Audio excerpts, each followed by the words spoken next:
All right, so yesterday we did 510 quadratic inequalities, and in part 2 of quadratic inequalities, I went over the steps to graph, um, to solve graphically. And so when you're solving inequalities graphically, basically all you're doing is you're just taking away you creating the number line, which in my mind is a doable situation. But for whatever reason you can't, then that's where we go.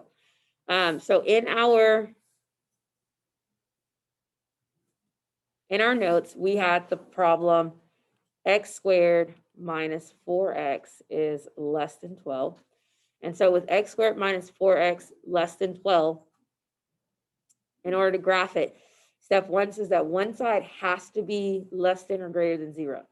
So I'm going to subtract 12, and that gave me x12 minus 4x is less than 12. I mean, minus 12 is less than 0.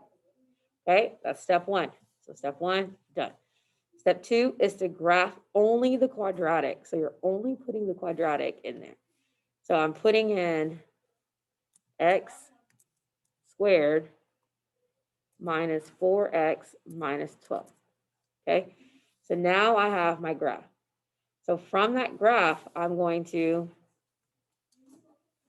analyze what's happening. So it says locate your x-intercepts. So my x-intercepts are here and here at negative 2, 0 and at 6, 0. So those are my x-intercepts.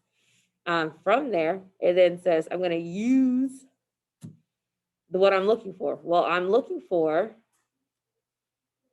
when is it less than 0. So when is the graph less than 0? Remember, less than 0 means when is it below the x-axis?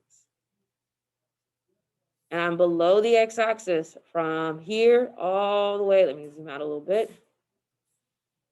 No, we'll be fine. I'm below the x-axis from all the way across. So my solution would be from negative 2 to 6, I'm below the x-axis. And that's all that the graph is allowing me to do. So this would be my answer. Okay. In the other situation, so on the other one, if you had one such as 1/2 x minus 2 squared minus 2 is greater than 0.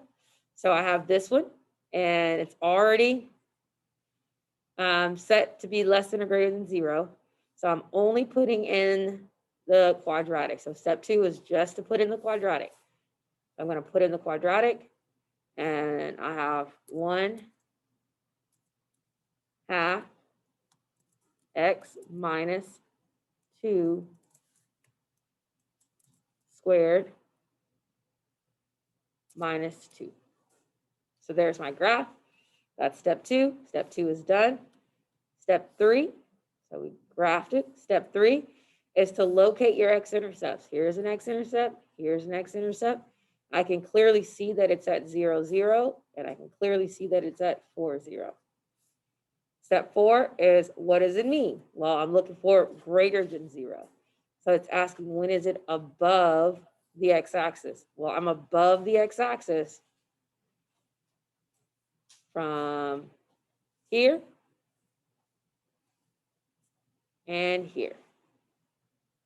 So that's when I'm above the x-axis. So I'm above the x-axis to the left of 0 and to the right of 4. So my solution is x when x is less than 0 or when x is greater than 4.